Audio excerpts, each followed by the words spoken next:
On va la lire ensemble si vous voulez bien. Prenez votre feuille.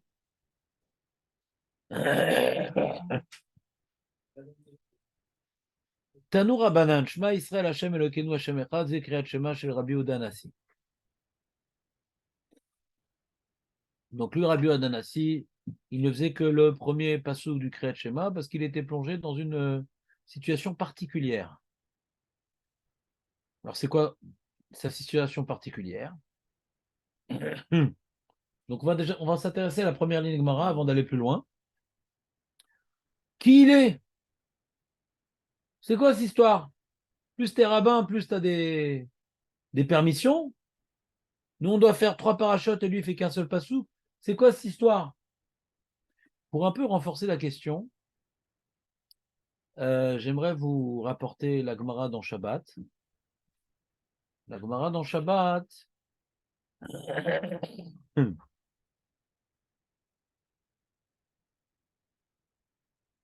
Elle rapporte que Rabbi Shimon Bar Yochai et Vechaverav, j'ai pas mis sur la feuille la Gemara dans Shabbat, que Rabbi Shimon Bar Yochai et Vechaverav, le Rabbi Shimon Bar Yochai, il est Torato Veumanuto. Rabbi Shimon Bar Yochai, il incarne celui que, tellement il a investi dans l'ilmud de la Torah, il n'est pas tour de tout. Il n'est pas tour de travailler. Sa grande discussion avec Rabbi Ishmael. Pourquoi tu travailles, Birklav? On n'a pas le droit de travailler, il faut faire que étudier. C'est Rabbi Shimon Bar Yochai. Et la Gemara dit beaucoup ont essayé, et pas beaucoup ont réussi à faire comme méchant de dire allez, j'arrête de travailler et tout se passe bien. Ouais, mais lui vraiment, il était Torato Manuto. Son travail, c'était la Torah. Il le faisait avec le même sérieux et la même abnégation. Et donc lui, il n'est pas tour de Tfila, il y a marqué dans la Gemara. Rabbi Shimon Bar Yochai ne priait pas. Il n'est pas d'Abina. Il vit tout le Torah. Mais Kriyat Shema, il faisait. Non, il y a marqué qu'il faisait Kriyat Shema. Et puisque la Gemara a dit qu'il faisait Kriyat Shema, il n'y a pas de raison de dire qu'il faisait que le premier passouk. Donc il est question de savoir pourquoi Rabbi faisait moins que Rabbi Shimon Bar Yochai. C'est difficile de dire que Rabbi il était moins fort que Rabbi Shimon Bar Yochai. C'est vraiment Rabbi Shimon, il incarne en termes de l'imoutora, il a d'autres qualités, Rabbi Yehuda Hanassi. Je ne parle pas maintenant que c'est rien, mais bon, c'est compliqué. Vraiment, Rabbi Shimon Bar Yochai, c'est l'exemple de celui qui fait que du limud Torah. D'accord? Rabbi Yehuda Hanassi, c'est un assis, il a des fonctions communautaires, etc. Mais je vois, c'est que ça. D'accord? C'est pas Sanhedrin, machin. Que ça. Limoud, limoud, limoud, limoud. Pourquoi Rabbi vraiment? Alors les Mefarshim, ils expliquent que parce qu'il était à souk, il était en train de s'occuper d'un enseignement que. Alors à l'époque, l'enseignement, c'était pas comme aujourd'hui. C'était pas. Je t'explique ce qui est écrit dans le livre. Je te dévoile, Birlal, comment on comprend la Mishnah. Si je t'ai pas donné mon enseignement, tu es à côté de la plaque. Tu peux arriver à des graves erreurs. Donc, il avait pendant une certaine période, c'est pas écrit dans les Mefarshim à quelle période, c'est peut-être Yakrekala, je sais pas à quelle période. Il avait un enseignement intensif et s'il s'interrompait pour la tfila et le kriyat shema, etc., ça allait porter atteinte à l'enseignement et les talmidim n'allaient pas pouvoir recevoir tout ce qu'ils ont pu recevoir dans ces conditions. Donc il était quelque part. Il y a une halakha comme ça dans la Gemara, je ne sais plus où, qui dit que les chachamim qui s'occupent du Ibour HaChodesh, Ibour Hashana. Et c'est quoi Ibour Hashana? Des fois à 12 mois et des fois à 13 mois. Ah, c'est des calculs cosmogoniques, la lune, le soleil, le machin, les saisons, le truc. Il y a tout plein de calculs pas évidents. Et comme c'est des calculs pas évidents, c'est quand tu fais des calculs. Je ne sais pas si vous vous rappelez en maths, t'es en plein en train de faire un calcul, tu t'arrêtes au milieu, c'est une catastrophe. Tu as perdu le fil, quoi. Alors c'est pareil. Comme ils étaient dans une mitzvah qui leur imposait de ne pas s'interrompre, ils n'étaient pas tour de tout, même du Kriyat Shema. Pas tour Mikol mitzvot, ouais. Tant qu'ils n'ont pas fini de déterminer est-ce qu'on fait Ibour Hashana ou pas selon leurs calculs, ils ne sont pas tour de toutes les mitzvot. C'est bon? Donc là, c'est un truc intermédiaire. Rabbi, on dit, ah ben peut-être Même le Kriyat Shema, il aurait dû pas faire. D'accord. Si on compare à Ibour Hashana, des années quoi? Embolismique. Khazak. Alors, même le premier passou qu'il n'aurait pas dû faire. Et si maintenant, ça Inyan de Limoud Torah, alors même tout le Kriyat Shema, il aurait dû faire, comme Rabbi Shimon Bar Yochai. Comprenez ou pas? Là, c'est un truc entre les deux.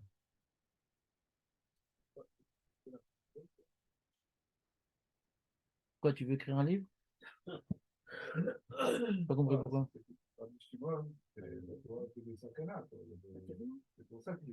Tant que la loi orale, elle était Bessakana. Mais il la transmettait pas, il l'étudiait. Il la transmettait pas, il l'étudiait. Il la transmettait pas, il l'étudiait. Dans sa caverne, il l'étudiait. Dans sa caverne, il faisait pas la mida. Pas parce que c'était le mida, à perdre. Pour être la mitzvah, Torato ou Manuto. Essaie de comprendre, Jonathan. D'accord. Oublions le mysticisme. Oublions le mysticisme. On a changé de sujet. Restons dans le sujet. Rabbi Shimon, il incarne le limoud à Torah, pas la transmission de la Torah. Qu'on soit bien clair. Le limoud à Torah. D'accord? Quelqu'un qui transmet la Torah, il travaille aussi. Quelqu'un maintenant qui a pris le limoud Torah comme étant la seule chose importante dans sa vie, il n'y a rien d'autre d'important. Manger, c'est pour étudier. Dormir, c'est pour étudier. Tout est pour étudier. Ouais? Alors, il peut bénéficier d'une bracha comme Rabbi Shimon. Hachem l'a rendu patour de tous les rôles. Ol Malchut Shamaim, pardon, Ol Derech Eretz, Vol Malchut, qui Kibel Atzmo, Ol Torah. C'est une Mishnah dans Avot. Rabbi, on ne parle pas de ça maintenant. On ne parle pas qu'il incarne le Limud Torah. On dit que maintenant, lorsqu'il s'occupe dans les premières heures de la matinée, parce qu'on voit que ce n'est pas toute la journée. C'est pas toute la journée. C'est pas comme Rabbi Shimon, c'est pas toute la journée. Il y a un moment où il a du temps pour faire son Kriyat Shema. Donc c'est pas toute la journée. Il n'est pas patour les gamrés. Alors justement, il y a un safek. Est-ce qu'après il reprend pas? On n'a pas vu que le safek, c'est il reprend pas parce qu'il est patour. On va voir, il faut qu'on explique pourquoi il reprend pas, pourquoi Bémet il reprend pas. Parce qu'il est patour, parce qu'il étudie. C'est pas marche pas comme ça, marche pas que après, comme il dit Rachi, après son limoud, quand il sort du Beth Amidrash, est-ce qu'il doit compléter ou tout refaire, ouais. Donc il y a un moment qui s'appelle après son limoud. Donc il enseigne pas 24 heures sur 24 jusqu'à épuisement, il s'endort, après il se réveille, il y a des gens devant moi, il faut que je refasse un shiur. D'accord? Rafshar, j'ai vu, il était comme ça. Ces dernières années, je suis parti le voir. Rafshar, vous connaissez Rafshar? Ouais. Il était comme ça sur sa chaise, avec une Mara et tout, il s'endormait. Quand il se réveillait, il étudiait, il s'endormait. À chaque seconde d'éveil, c'était pour étudier. J'ai vu. On a fait la bracha. Et donc, Rabbi, on voit qu'à un moment, il sortait de ce contexte-là, et donc il avait plus la possibilité de faire son Kriyat Shema. Et est-ce qu'on lui impose de tout faire? Est-ce que Avarzmano ou pas Avarzmano, on verra, on étudiera le sujet. En tout cas, c'est pas comme Rabbi Shimon Bar Yochai. Donc, c'est pas comme Rabbi Shimon Bar Yochai. C'est moins que Rabbi Shimon Bar Yochai, parce qu'il est moins, comment dirais-je, assujetti au limoud 24 heures sur 24. Donc, s'il est moins, il devrait faire au moins comme Rabbi Shimon Bar Yochai, puisqu'il est moins. Donc, tout le Kriyat Shema. D'accord? Mais la différence, c'est en termes maintenant de pilier de l'Imout Torah, il était moins. Mais en termes d'enseignement, c'est lui qui enseignait la Torah à la génération à venir. Et donc, s'il s'interrompait les 4 ou 5 minutes que le Kriyat Shema exigeait, alors c'était un trou, ouais, dans un Kéli qui risquait d'occasionner des fuites par la suite. Ouais, vous comprenez ou pas l'histoire? Alors nous, on se dit, alors c'est peut-être aussi qu'il n'est pas tour les gamrés, même le pré-passou qu'il ne devrait pas faire. Et c'est ça la question de l'Agmara. L'Agmara demande à Marley et Rabbi Chia, donc Rav et Rabbi Chia. Vous savez c'est qui Rav et Rabbi Chia? Rav, c'est le Talmide de Rabbi. Donc on est là vraiment dans l'ambiance de Rabbi Odanassi. Rabbi Odanassi, ouais, c'est entre guillemets le dernier des Tanaïm. C'est pour ça qu'il a compilé la Mishnah. Ouais. parce que tous les enseignements au lycée dernier, il a tout entendu des Tanaïm, et il dit maintenant, tout ce que j'ai entendu, je garde ça. D'accord? Et après, le travail des générations suivantes, c'est d'étudier Rabbi. C'est plus d'apporter de nouvelles braïtot, de nouveaux enseignements. Maintenant, on a une base qu'on va étudier, Rabbi. C'est comme par exemple, c'est qui le premier des Acharon? Et les Rishonim, les Acharonim. Quand est-ce qu'on passe de Rishonim à Acharonim? Marco? Ouais. C'est quoi? Ah non. Avant Mishnah Berurah, c'est des Rishonim? Ben non. Rishonim, c'est le Moyen-Âge. Comment? Chazak? Le Bet Yosef. Parce que avant le Bet Yosef, c'était des Rishonim. C'est quoi les Rishonim? Le boulot du Rishon, c'est expliquer la Gemara. Qu'est-ce qu'il a fait Bet Yosef? Il explique les Rishonim. Il explique plus la Gemara. Il prend les Rishonim pour argent comptant. Il dit, puisque lui, il a dit ça, on est posé. Attends, il est dans la Gemara. Alors, des fois, il pose des questions sur la Gemara, comme on explique. Il essaie d'expliquer un petit peu. Mais ça lui dérange pas tellement, la Gemara. Il y a des Rishonim qui ont expliqué. C'est des valeurs sûres. Et maintenant, je vais trancher la Gemara, pas à partir de la Gemara, à partir des Rishonim. Donc, comme il a pris les Rishonim comme une source, il est plus Rishon. Les Rishonim, c'est ceux qui expliquent la Gemara. Les Amoraïm, c'est ceux qui expliquent la Mishnah. Donc, à partir de Rabbi, c'est les Amoraïm, parce qu'ils expliquent la Mishnah. La même chose. Comprenez ou pas? Qu'est-ce qu'il y a, Marco? Rambam, quoi? Mais Vadaï. Puisque le dernier des Rishon, enfin, celui qui fait la charnière, c'est Rav Yosef Karo, qui est né en 1388. D'accord? Il avait 4 ans à l'expulsion des Juifs d'Espagne. Donc, lui, il est censé expliquer la Gemara. Oh là là! Qui vient d'expliquer? Qui est censé expliquer? Ah, le Rambam, oui. Non. Non, il a pris le carnet enchaîné, il a dit des petites remarques. Et il est à partir de quoi, le Rambam? Ben, c'est le Mishneh Torah, il tranche des halakhot, on le fait tout le temps. À chaque fois, c'est le jeu préféré des brisqueurs aussi. Et tu lis la Gemara, après tu fais le Rambam, je dis, mais il a la même Gemara que nous. Ah, Gad Kaniré, il a dû expliquer comme le Ritva là-bas, mais ici, pas complètement, mais ici c'est un peu comme le Méri, et là, truc, nan. Et peut-être il a une autre guerre, ça. Il y a 2 fois récemment. Que quoi? Avec l'histoire du Sofer. Kevin chez Luchana, il explique un truc aucun rapport. Et... Mais nous, on a réussi à expliquer à la fin. Non, mais là, c'est différent. Là-bas, c'est le Rambam al Pirush HaMishnayot. Je crois qu'il a écrit quand il avait 18 ans, en arabe. Ouais. Ça peut nous aider, mais ça ne fait pas force de loi. Le Mishneh Torah, c'est vraiment son ouvrage, écrit en ivrite. Le seul livre qu'il a écrit en ivrite. Parce qu'il avait une destinée universelle, ce livre-là. Alors que les autres, c'est pour aider ses copains. C'est contemporain en arabe. Alors, il a fait Moreh Nevuchim en arabe, Mishneh Torah en arabe. Il a fait des livres de médecine, des livres d'astrologie, en arabe. Le seul livre en ivrite, c'est Mishneh Torah, parce que c'était pour le Ham Israël. Et là, il vient trancher, donner la conclusion de la Gemara. Et des fois, il y a un certain nombre de Rambam où Bémet, ça rentre bien dans la Gemara. Un certain nombre. D'autres, c'est compliqué. C'est compliqué. Alors, il y a Kesef Mishneh, là, il essaie d'expliquer. Le Lechev Mishneh, là, il essaie d'expliquer. Et toute une nouvelle tendance intellectuelle, les brisqueurs. Brisqueurs qui sont des commentateurs sur le Rambam, et ils ont des explications très, très profondes de la Gemara pour ouvrir de nouvelles fenêtres explicatives. Et il dit, ah, bah, c'est ça le Rambam. On verra. On a un rave de brisque ici sur cette feuille-là. On verra, on fera l'expérience. Revenons à notre sujet. Donc, on a ici une remarque intéressante. Pourquoi Rabbi, il ne faisait pas comme Rabbi Shimon Yochai? On comprend parce que lui, il enseigne. Donc, il ne peut pas perdre 5 minutes. Et pourquoi il fait quand même le premier pasouk? C'est intéressant. Pourquoi il fait quand même le premier pasouk? Il n'aurait pas tout.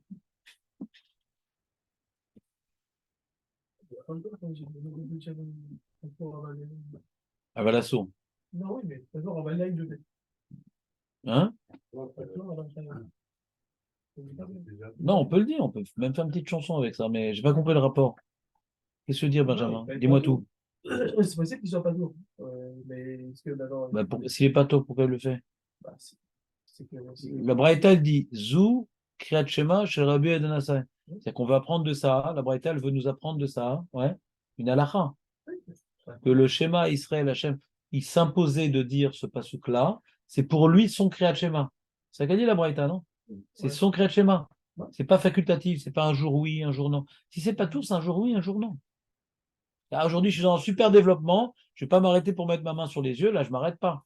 Si on voit que c'est systématique, c'est que c'est pas tout.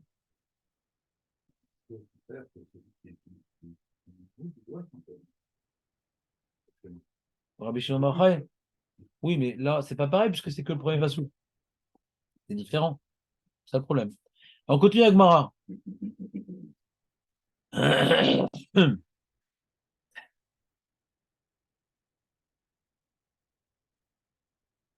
À Marley Rav, donc voilà, je vous ai un peu fait un peu d'histoire. Rav, c'est le Talmud de Rabbi, et Rabbi Chia aussi. Rabbi Chia était aussi Talmud de Rav et de Rabbi. D'ailleurs, il y a deux Amoraïm sur lesquels la Gemara dit Tana ou Palig. Des fois, on rapporte une braïta contre Rav. Et la Gemara dit mais qu'est-ce que tu veux une braïta contre Rav? Rav, Tana ou Palig. Il est relègue sur la braïta. C'est-à-dire qu'il est charnière. Rav, c'est le premier Amora qui a aussi un statut de Tana. Donc, tu ne peux pas lui mettre une tannée avec une braïta. Et Rafria aussi. Moins, mais c'est déjà écrit, je crois, 2 fois dans la Gemara. Au Rafria, t'as pas vu ça? C'est dans Rabba Mensah, je crois qu'il y a marqué Rafria. Non, ça dit rien? Rabbi Tana ou Palig? Sur Rabbi Chia, je crois, non? En tout cas, Rav et Rabbi Chia, donc c'est des contemporains, des Talmidim de Rabbi Udanassi, et ils s'interrogent sur cette braïta. Non. Ah oui, Kaniré, ouais, on peut expliquer comme ça, Gemara, oui. Ouais. Et Chalot qui s'interroge sur la braïta dit Lo chazina le les rabbis des Mekabel ale malchut shamaim. Il y a Chalot qui s'interroge sur la braïta. Faut penser à dire ça, mais Chalot, c'est ça. Ils ont vu que le Kriyat Shema de Rabbi, c'est le premier pasouk. Ah ben, l'oraïnou. L'oraïnou. On n'a pas vu qu'il faisait le premier pasouk. Donc il y a un problème. C'est quoi la question de Rav qui pose à. Rav, il pose une question à Rabbi Chia. On n'a pas vu Rabbi qu'il était, pendant son shur, qu'il était Mekabel al Malchut Shamaim. Est-ce que c'est Stam une Sheila, quoi? Il n'est pas tour de Kriyat al Malchut ou non, c'est une Sheila sur la braïta. Mais tu vois bien que c'est son Kriyat Shema, donc il doit le faire. Est-ce que c'est une Sheila en l'air? Quoi, il n'est pas tour de Kriyat al Malchut Shamaim? Ou c'est une Sheila sur la braïta? La braïta nous dit Shema Israël, Hachem Elokeinu, Hachem Echad, c'est le Kriyat Shema de Rabbi Yodanassi. C'est une halakha. Une braïta, c'est pas de l'archéologie, c'est une halakha. Rabbi Udanassi accomplissait ce Kriyat Shema par le premier verset du Kriyat Shema. Demande Rav à Rabbi Chia, mais on n'a pas vu qu'il le faisait. C'est ça qu'elle dit Agmara. C'est la réponse d'Agmara. Ah, ok. On n'a pas vu. Amarle bar pehate. Quoi, qu'est-ce qui n'est pas écrit? Métivé? מלכות שמיים, כל מלכות שמיים.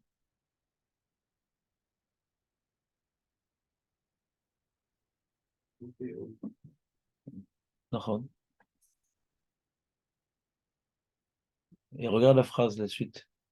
Amarle bar pehate, besha shema avir yadav al panav, mekabel alav ol malchut shamayim. Bah, des fois c'est Bekitsour, des fois c'est pas Bekitsour, mais je pense pas qu'on puisse être médaillek. Je pense pas.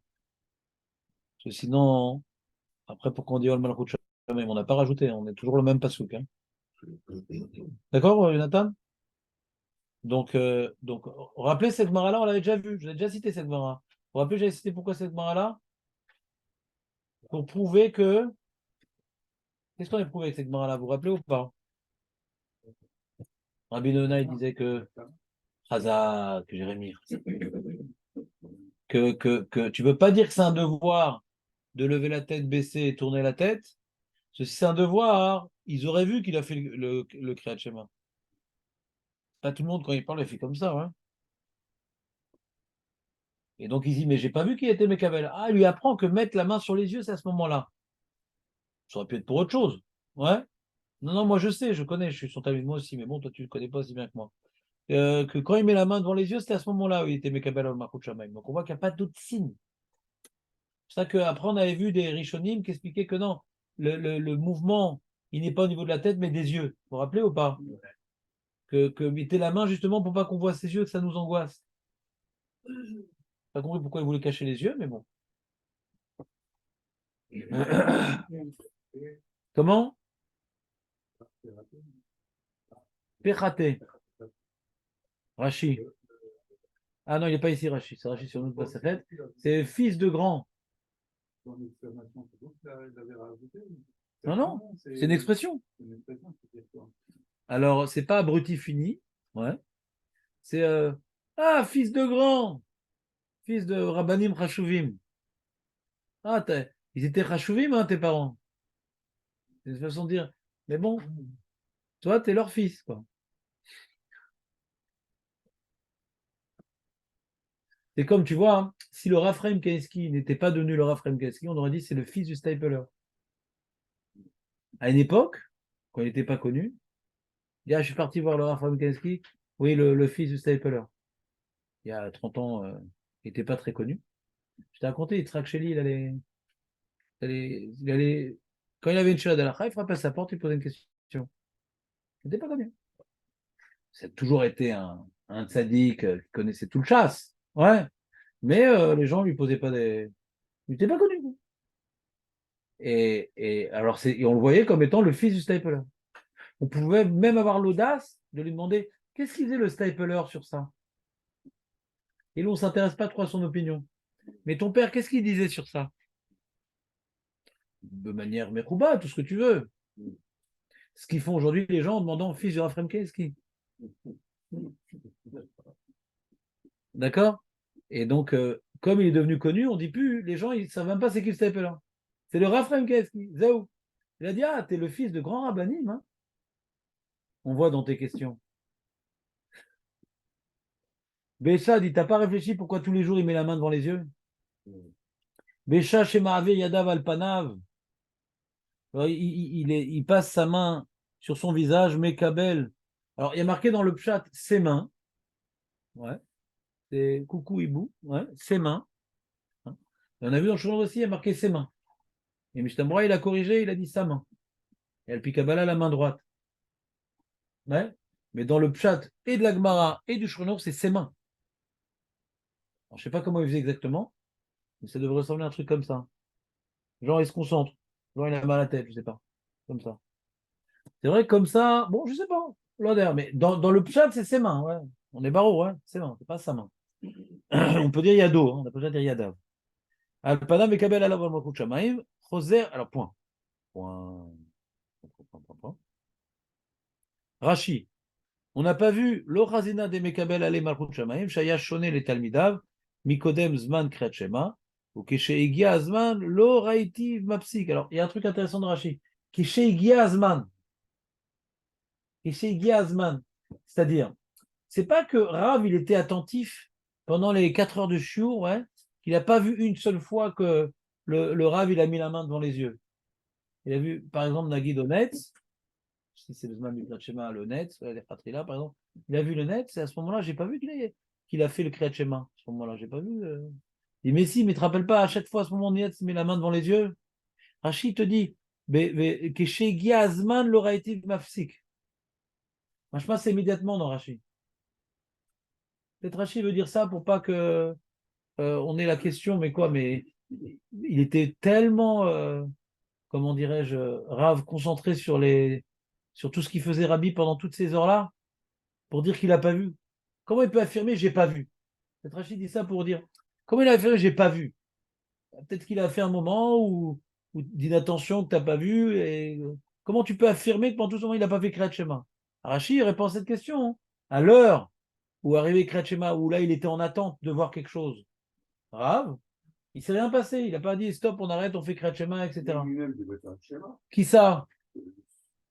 Ah, le rat, il dit, j'ai pas vu au moment du schéma, mais lui-même, si le moment est arrivé, il devait faire le schéma lui aussi. Il est trop fort, Léon.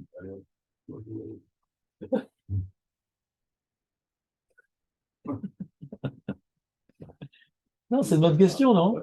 C'est une bonne question.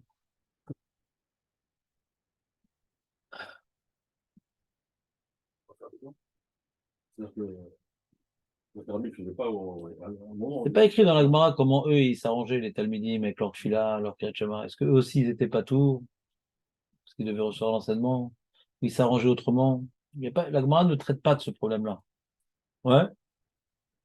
Je peux imaginer, ouais, que si maintenant j'ai un travail tôt et que je pourrais pas y arriver si je fais la Tfila avec tout le monde, ouais, que j'ai pris Béachid, ou bien j'ai pris dans un Minan Poalim, par exemple. Ouais. Alors si maintenant, par exemple, Rav, pour assister au shiur, ouais, il priait à Mouda Shachar, il faisait son Kriyat Shema euh, Miché Yakir, je sais pas, donc avant. On a dit de toute façon, on a vu la Braïta avec Rabbi Shimon Bar Yochai et Rabbi Akiva, que même Yamouda Shachar, on peut s'acquitter. Bediavad, vous vous rappelez ou pas? Donc Rav s'appelle un Bediavad, il le faisait avant. Pour répondre, on va dire, du tac au tac à ta question. Peut-être qu'il y avait une sorte de relais de Talmidim, que tout le monde doit tout entendre. Et ceux qui n'étaient pas là à ce moment-là, ils répétaient aux autres. Et donc, ils faisaient à tour de rôle la Tfila et le Kriyat Shema. Il y en a qui faisaient Amouda Shachar, un qui faisait Amishi Akir, un qui faisait Honnête, un qui faisait plus tard, qui faisait des Minyanim. Et à ce moment-là, alors, le passage, les 20 minutes, parce que la Tfila, il n'y a pas besoin de plus que 20 minutes. Hein, Jérémy? Côté. Non, à l'époque. Ah, Je pense qu'ils faisaient pas Psouké des Imra. Ouais, surtout, c'est un cas particulier. Même si ça existait déjà à Takan à l'époque, mais je pense que c'était Khashouv plus que les études de Torah plutôt que Psouké des Imra qui est une préparation. Donc, il va y avoir du Kriyat Shema, le Kriyat Shema et l'Amida, ouais. Donc 20 minutes, je pense, ou 25 minutes si tu veux, ouais. Donc voilà, ces 25 minutes-là, après que le Rav il parte, alors vas-y, refais-moi ce que j'ai raté, etc. Ouais. Donc le Rav, il peut pas s'interrompre parce qu'on a besoin de ses propos. Mais les Talmidim peuvent après s'interrompre et se relayer, quoi. Tu comprends? Je te dis pas quelque chose qui est obligatoire, mais je propose une réponse à ta question pertinente. Donc la Gemara elle pose la question terrible. D'ailleurs, j'ai regardé, le Yerushalmi rapporte la même histoire. Mais il pose pas, le Yerushalmi ne pose pas la question. Est-ce qu'après il reprend Brabi? Il n'en parle pas, le Yerushalmi. Le Babli, il s'intéresse à. D'accord, ça c'est le Kriyat Shema de Rabbi Yehuda Anassi. Moi, personnellement, je pense que d'après le Yerushalmi, pourquoi il ne pose pas la question? Parce que dans la Braïta, ça a l'air d'être écrit la réponse, non? La Braïta. Shema Israël, Hashem Elokeinu, Hashem Echad, Zik Kriyat Shema chez Rabbi Yehuda Anassi. Un Shema qui faisait que ça, quoi. Donc si le Yerushalmi ne dit rien, c'est qu'il s'est appuyé sur la page toute des mots, qui est que, bah, a priori, il fait que ça. Et après, il ne reprend pas. Voilà. Mais la Gemara, elle avait, disons que le Beth Midrash à Babel, ils ont posé la question, et la réponse n'était pas simple, donc la Gemara nous l'a rapporté. Il y a une marloquette. Dans le Beth Midrash à Yerushalayim, il n'y a pas de marloquette sur ça. Ici, il y a une marloquette. C'est quoi la marloquette? On va faire dans les mots. Choser Vegomra ou Neo Choser Vegomra? Point d'interrogation. Bar Kapara Omer et Neo Choser Vegomra. Rabbi Shimon Berebi, donc un Tunisien. Ah, mais c'est même pas des Amorim, c'est encore une Braïta, ça. C'est des Tanaïm, ça. Rabbi Shimon Berebi, c'est le fils de Rabbi. Daniel, qui est pas dans les Rochemiers. Comment? C'est le fils de Rabbi, on a un témoignage. Nachon. Et si c'est Bar Kapara, on a aussi un témoignage. On n'a pas dit Yves Mourosi, on a dit Bar Kapara. S'il dit, on n'est pas en train de dire qu'est-ce qu'ils pensent, on dit qu'est-ce qu'ils savent. Je sais pas, j'imagine. Si on ne dit pas comme ça, que tu as un témoignage de Rabbi Shimon, son fils, et Bar Kapara dit non, non, je ne l'ai pas vu, mais je pense que non. Bah, je pense que non. Sans marquer sur quoi? Sur ce qu'ils ont vu ou sur ce qu'ils imaginent?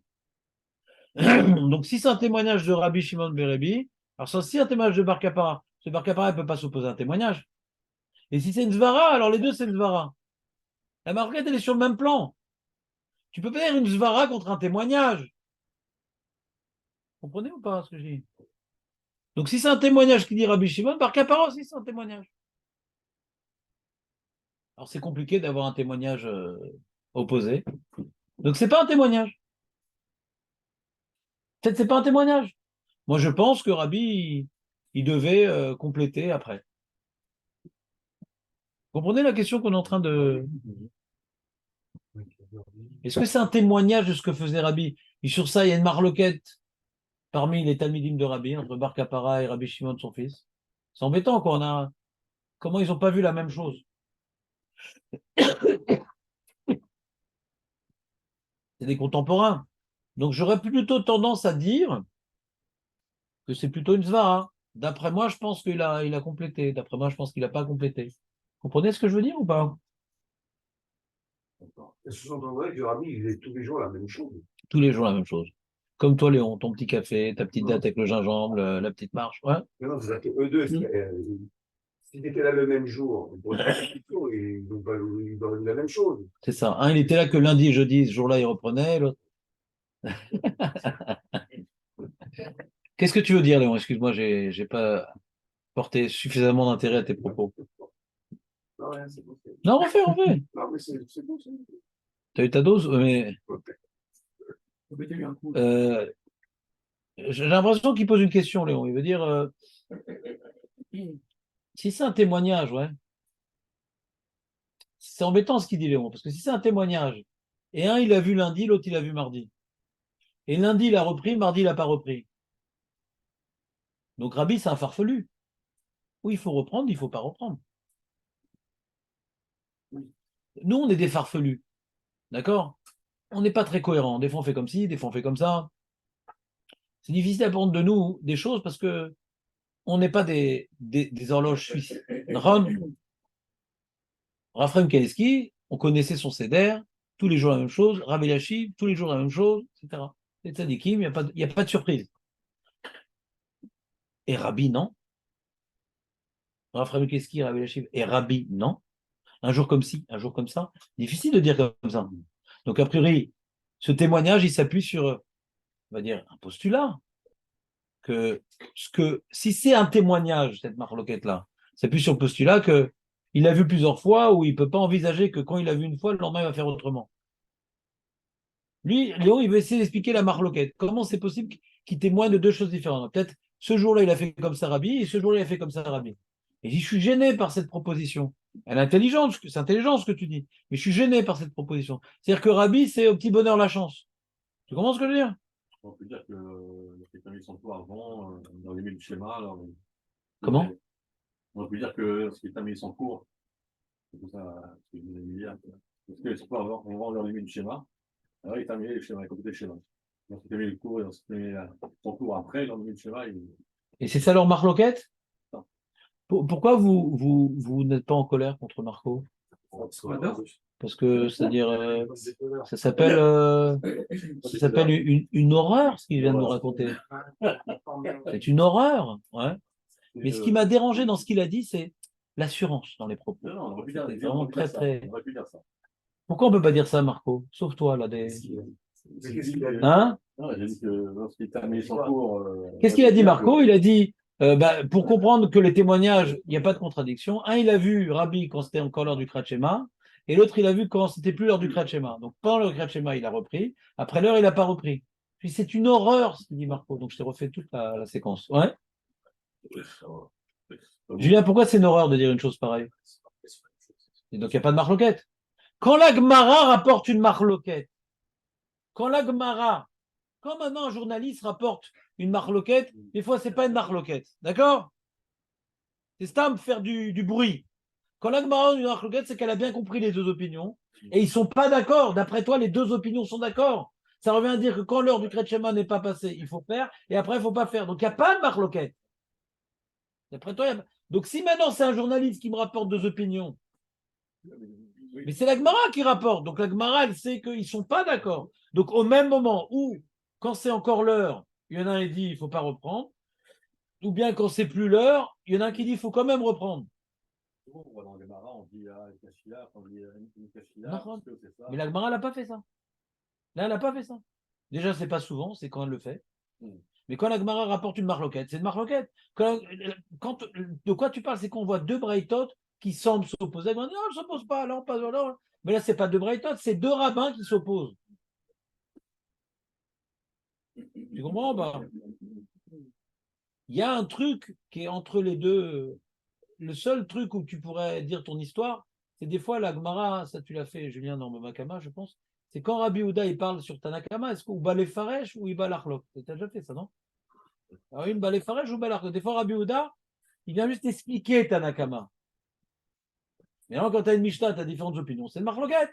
Lui, il dit ça et lui, il dit ça.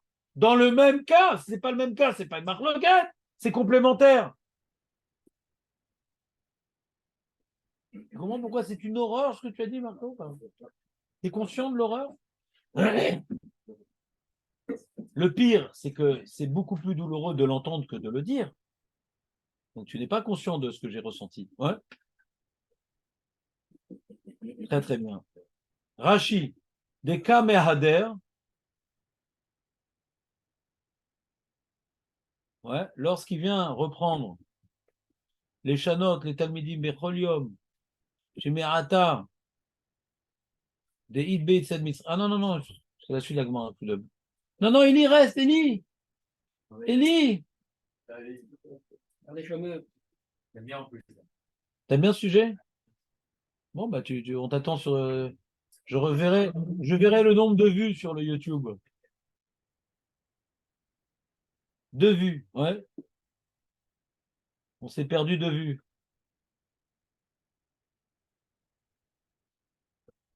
Donc, essayons de mémoriser les mots. Non, c'est important la mémoire, Léon. Qu'est-ce qu'a dit Bar Kappara? Qu'est-ce qu'a dit Rabbi Shimon Berebi? Alors, c'est très simple. Bar Kappara, il a dit Kappara. J'ai raté. Kappara. J'ai raté. Je fais le pasouk, je ne fais plus rien. Kappara, j'ai fait que le premier pasouk. Kappara, Bar Kappara. Ouais. Et Rabbi Shimon Berebi, non, il reprend. Les Tunisiens, ils aiment bien reprendre tout le temps les. Réchauffer les fricassés, les trucs. Ouais. Berebi, c'est Tunisien. Non, t'as pas aimé cette mémorisation. Mais moins tu vas aimer, plus tu vas t'en rappeler.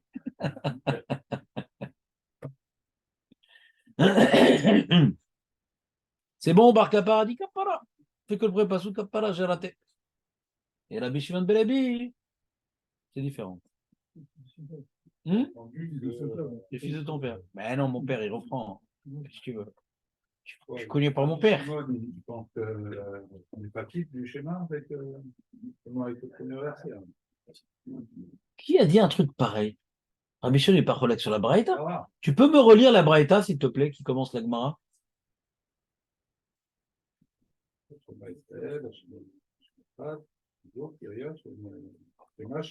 Donc il s'acquitte avec ça. Tu veux pas être relève sur la Braïta? Rabbi s'acquitte avec le premier pasouk. Pourquoi il choser bonne chez là? Mais tu peux pas dire qu'il est choser pour être quitte. Non, ça tu peux pas dire. La Braïta me dit qu'il est quitte avec le premier verset. Trouve-moi une autre explication pourquoi il est choser. Alors, il faut déjà poser la question, est-ce que c'est Betor Hazman ou Acharé Hazman? Il faisait Betor Hazman, je comprends. Animevin. Pourquoi il doit reprendre? Mais je comprends pas pourquoi l'opinion de celui qui ne reprend pas. Bar Kappara, il dit pourquoi tu ne reprends pas? Si on est Betor Hazman, pourquoi il ne reprendrait pas? Razak, ce qu'on a parlé hier. S'il est quitte, alors je vais lui donner l'image du hétrog. Tu t'es parlé du hétrog, Julien, ou pas? Un mec, il a un hétrog pourri, mais qui est cachère, Bediavad. Il y a un très grand ami Racham. Il a essayé d'acheter un hétrog où il y a tous les psouls du hétrog qui reste qu'il est cachère, Bediavad. Un truc vraiment très, très. Ouais, vraiment, il est. Et il dit, ah, pourquoi tu fais pas mon hétrog? Non, il manque un psoul. Ouais. Et donc, il a fait son hétrog. Très bien, le premier jour, par exemple, d'Oraïta. Et après, il y a un copain qui vient avec les trogs marocains, le Thémani, tous les trucs et tout, machin, le Chazonich, les vrais et les faux, à vous de mettre le nom sur chaque chose. Et donc, alors il veut prendre le hétrog pour maintenant, je vais faire la mitzvah comme il faut. Ça sert à quelque chose? Il dit, je quitte. Alors pourquoi des mecs tu vois, il y a des mecs qui ont un sac à plein de trogs et trucs et tout. Tu connais pas ces mecs, t'es pas venu toi.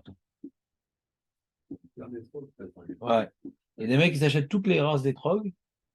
Ouais. Toutes les chitotes. Ouais. Si les kits, ça rien de refaire le hétrog.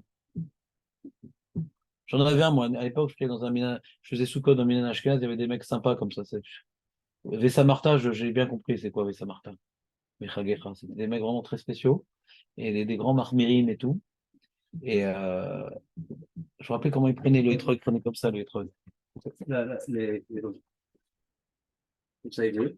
Alors j'ai un rave à moi, un rave Ashkenaz, le rave Weiss. Mais vous savez, que c'est le corps qui doit faire le nénois. Il dit, c'est le loulav.